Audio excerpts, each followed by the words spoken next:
Inutile de compter sur la force de volonté, il faut plutôt miser sur une stratégie cérébrale. L'idée reçue veut que la modification d'une habitude nécessite une motivation constante. Or, les neurosciences démontrent le contraire. Le secret réside dans la façon dont vous stimulez des circuits spécifiques de votre cerveau, avant, pendant et après l'action. Des ajustements mineurs peuvent transformer même l'habitude la plus ardue en un automatisme aussi naturel que le brossage des dents. Vous êtes-vous déjà demandé pourquoi certaines personnes parviennent à maintenir une routine inébranlable, même lors de journées chaotiques? Ou pourquoi certaines habitudes s'ancrent si facilement, tandis que d'autres s'évanouissent après une semaine? Cette exploration s'appuie sur les travaux du Dr Andrew Huberman et vous dévoilera 3 mécanismes cérébraux, simples mais d'une efficacité redoutable, qui transforment l'effort en constance. Commençons. La première étape pour comprendre comment reprogrammer vos habitudes est de saisir ce qu'est la mémoire procédurale, un type de mémoire dont on parle peu. Contrairement à la mémoire épisodique, celle qui enregistre les faits, les dates et les événements marquants, la mémoire procédurale est celle qui mémorise les séquences d'actions, comme un script interne. C'est elle qui vous permet de conduire une voiture, de préparer un café ou de taper sur un clavier, sans penser consciemment à chaque mouvement. Et voici le détail qui change tout. C'est cette mémoire que le cerveau utilise pour automatiser les habitudes. Chaque fois que vous répétez une action, même simple, de petites modifications se produisent dans les circuits neuronaux responsables de la mémorisation de cette séquence. Avec le temps, ces circuits se renforcent et l'action devient de plus en plus facile jusqu'à devenir automatique. Mais un obstacle entrave ce processus, la friction limbique. La friction limbique est la résistance émotionnelle que l'on ressent avant de se lancer dans un nouveau comportement. C'est cette sensation de « je n'ai pas envie », même en sachant que cela nous ferait du bien. Le secret pour vaincre cette résistance? Les neurosciences nous l'enseignent. Visualisez mentalement le déroulement de la nouvelle action. C'est aussi simple que cela, mais l'effet est puissant. Imaginez que vous voulez prendre l'habitude de préparer du café chaque matin. Visualisez-vous en train de vous rendre à la cuisine, d'allumer la machine, de choisir la capsule, de préparer la tasse. Ce simple exercice active les mêmes circuits que ceux impliqués dans l'exécution réelle de l'habitude et prépare le terrain pour que le cerveau accepte ce comportement avec moins de résistance. Ce type de pratique, selon des recherches en neuroplasticité, peut augmenter considérablement la probabilité de répétition de l'habitude, parce que le cerveau a déjà répété l'action au préalable. Et quand il répète, il enregistre. De plus, il n'est pas nécessaire de le faire les yeux fermés ou dans un état méditatif. Il suffit de penser clairement à la séquence, de préférence à la même heure que celle à laquelle vous prévoyez d'exécuter l'action le lendemain. Cette combinaison de visualisation pratique et de compréhension de la mémoire procédurale facilite non seulement le démarrage de nouvelles habitudes, mais augmente également la longévité de ces actions dans votre quotidien.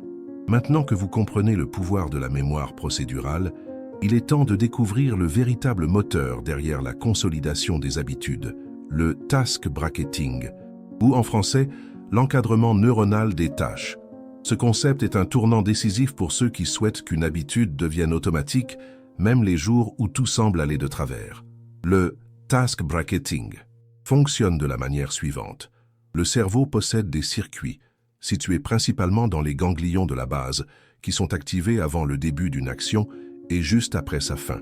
Ces moments, l'avant et l'après, agissent comme des marqueurs cérébraux, comme si vous placiez des crochets invisibles autour de la tâche, d'où le nom bracketing. Pourquoi est-ce important? Parce que ce sont ces balises qui déterminent si une coutume restera fragile et circonstancielle ou solide comme l'acier, même face à la fatigue, au stress ou au manque d'enthousiasme. Visualisez la scène suivante. Vous vous réveillez mal, vous avez peu dormi, la journée s'annonce difficile. Malgré tout, vous vous levez et vous vous brossez les dents. Pourquoi? Parce que l'habitude de se brosser les dents est entourée d'un balisage de tâches incroyablement bien ancré. Votre cerveau anticipe que cette action se produira juste après votre réveil et il connaît déjà la suite. C'est pourquoi ce comportement se manifeste presque sans effort. Maintenant, appliquez ce même mécanisme à toute coutume que vous désirez consolider. Par exemple, si votre objectif est de courir pendant 30 minutes chaque jour, ne vous concentrez pas uniquement sur la course elle-même. Pensez également à ce qui précède et à ce qui suit. Vous pouvez établir un rituel simple, enfiler vos chaussures de course immédiatement après le café et prendre une douche spécifique après l'exercice. Lorsque le cerveau saisit ce cadre, il associe l'habitude à la sécurité, à la prévisibilité et à la gratification, et il commence à l'exécuter avec beaucoup moins de résistance.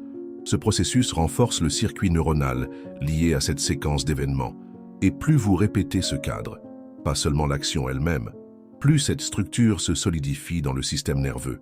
Le secret ne réside pas uniquement dans la répétition de l'action. Il réside dans la répétition du cadre. Et c'est ce cadre qui transforme le comportement en un réflexe. Il existe une idée fausse dangereuse dans la culture de la performance, l'idée que le plaisir ne survient qu'après l'effort. Mais les neurosciences démontrent que, si vous souhaitez transformer une coutume en quelque chose de permanent, vous devez apprendre à libérer de la dopamine pendant l'exécution, et pas seulement à la fin. Cette libération ne se produit pas automatiquement, elle est construite. Et c'est là qu'un détail stratégique entre en jeu. Le cerveau libère davantage de dopamine lorsqu'il y a une anticipation positive associée au comportement, et lorsque vous apprenez à gratifier le parcours et pas seulement le résultat. La majorité des individus ayant des coutumes solides, en particulier dans des domaines tels que la santé, la productivité et l'apprentissage, ne s'appuient pas uniquement sur la discipline. Ils apprennent à apprécier le processus, même si ce processus implique un certain inconfort. Ils ont entraîné leur cerveau à reconnaître l'effort comme quelque chose de précieux en soi. Cet entraînement commence par une pratique simple mais puissante. Lorsque vous pensez à la coutume que vous souhaitez consolider, imaginez comment sera le début et acceptez que ce sera inconfortable. Ensuite, visualisez la sensation après l'achèvement et célébrez mentalement cette réussite. Mais le plus important, apprenez à votre cerveau à valoriser le milieu du parcours. Par exemple, si vous voulez créer l'habitude d'étudier 45 minutes par jour, ne pensez pas uniquement à la sensation de devoir accompli à la fin. Commencez à reconnaître de petites étapes tout au long de la session. Peut-être après 15 minutes, peut-être en surmontant un passage difficile, peut-être en maintenant votre concentration plus longtemps que la veille. Ces micro-célébrations internes, lorsqu'elles sont réalisées de manière consciente, libèrent de la dopamine. Et la dopamine, à son tour, accroît la probabilité de répétition du comportement, parce que le cerveau désire davantage ce qui le gratifie. Récompenser le début, le milieu et la fin d'une coutume, c'est comme marquer 3 points distincts dans le cerveau. Et plus il y a de points activés, plus il sera difficile de se défaire de la coutume. Elle devient une partie de votre identité. La dopamine, dans ce sens, n'est pas un bonus, c'est le ciment. En résumé, l'ancrage d'une habitude repose sur la création d'un cadre précis et gratifiant. Ce cadre englobe les actions précédant et suivant l'habitude elle-même, transformant ainsi une simple action en un réflexe intégré. L'astuce consiste à associer l'habitude à des sensations positives et à récompenser chaque étape du processus, pas seulement le résultat final. En libérant de la dopamine à chaque étape, on renforce le circuit neuronal associé à l'habitude, la rendant plus solide et durable. De plus, en valorisant l'effort et en célébrant les petites victoires, on entraîne le cerveau à apprécier le processus lui-même, ce qui facilite l'adoption et le maintien de l'habitude sur le long terme. L'intégration de ces principes permet de transformer des actions intentionnelles en comportements automatiques, contribuant ainsi à l'amélioration de la santé, de la productivité et de l'apprentissage. La façon dont vous abordez les premières minutes de votre journée façonne vos habitudes. Avez-vous déjà constaté que le commencement d'une nouvelle habitude est toujours le plus ardu? Ce n'est pas un hasard, mais une réalité biologique. Le système limbique, siège de nos émotions, joue un rôle déterminant dans la résistance que vous éprouvez initialement face à une action exigeant un effort. Ce mécanisme ancestral visait autrefois à préserver l'énergie en évitant les comportements aux résultats incertains. Cependant, dans le monde moderne, il peut devenir un piège. Plus l'action est inédite ou complexe, plus la friction émotionnelle à son démarrage est importante. La clé pour surmonter cet obstacle réside dans un principe puissant, mais souvent négligé. L'entrée en matière est plus cruciale que la continuité. En d'autres termes, la durée pendant laquelle vous maintenez une habitude, que ce soit 10, 30 ou 60 minutes, importe moins que le fait de la démarrer avec succès pendant les 30 premières secondes. C'est durant ce bref intervalle que votre cerveau décide s'il doit allouer ou non l'énergie nécessaire pour soutenir ce comportement. Voici une stratégie inspirée des neurosciences. L'anticipation consciente de l'effort. Plutôt que de vous persuader que quelque chose sera facile, reconnaissez mentalement que ce sera difficile et que vous le ferez malgré tout. Cette acceptation active les zones du cortex préfrontal associées à la prise de décision rationnelle, tout en atténuant l'activité des régions limbiques qui sabotent vos intentions. C'est comme si vous disiez à votre cerveau « Je sais que ce sera inconfortable, et ce n'est pas grave ». Ce simple changement d'attitude réduit considérablement la friction initiale. Une fois l'action amorcée, les circuits du système nerveux autonome prennent le relais, facilitant le maintien du comportement avec moins d'efforts conscients. Imaginez une habitude comme une locomotive. Le plus difficile est de la sortir de son inertie. Mais une fois lancée, sa propre structure contribue à maintenir son élan. Ainsi, chaque fois que vous ressentez cette résistance au début d'une tâche, rappelez-vous que votre seul objectif est de commencer l'action et non de vous sentir motivé. La motivation vient après. La neurochimie ne se modifie que lorsque le corps se met en mouvement. On entend souvent dire qu'il faut 21 jours pour créer une habitude, mais ce n'est qu'une demi-vérité. La persistance d'une habitude dans le temps ne dépend pas uniquement de la répétition, mais aussi de la manière dont le cerveau l'interprète dans son environnement. Sur le plan neurologique, une habitude ne devient résistante que lorsqu'elle cesse d'être un choix conscient et se transforme en un comportement réflexe déclenché par un contexte stable. Voici le point essentiel. Les habitudes n'existent pas isolément. Elles sont le produit de l'environnement. Si vous vous entraînez toujours à la même heure, avec les mêmes vêtements, au même endroit, votre cerveau associe cet ensemble de signaux au début de l'action. Avec le temps, cette association devient automatique. Vous n'avez plus besoin de prendre de décision. L'environnement lui-même envoie le signal. Cela explique pourquoi il est si facile de maintenir certaines habitudes dans une routine stable et si difficile de les conserver pendant les voyages, les vacances ou les changements de cadre soudains. Le cerveau perd les déclencheurs contextuels qui soutenaient ce comportement. La bonne nouvelle est que vous pouvez influencer ce processus à votre avantage. Si vous souhaitez qu'une habitude s'ancre, commencez par l'associer à des éléments fixes de votre journée.